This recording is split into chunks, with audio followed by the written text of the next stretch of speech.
So you're walking around your house and you're wondering, what on earth is this? I'm also with Anchor Foundation Repair. We're actually on an active job site right now. We've actually been gone for about 14 days. This is what we call the lift phase of the job. We've done the dig, drill, pour. Now we're back. We're about to begin lifting. This is our super scientific method of actually tracking a lift here.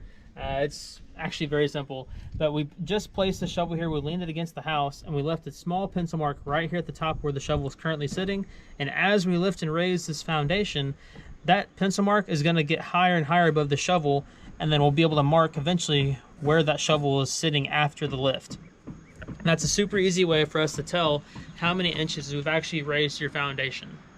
So Austin, how are y'all gonna be lifting this house? Can you show me? Yeah, for sure. If we come look right here in this beautiful muddy hole, you'll see that there is some concrete blocks down at the bottom of this hole. And then below this is actually that 10 to 12 foot pier that goes all the way down. You can't see it due to the mud, but then in the middle you'll see that big red jack in there. We're gonna manually lift and raise this house by just pumping on that jack and getting it where we want.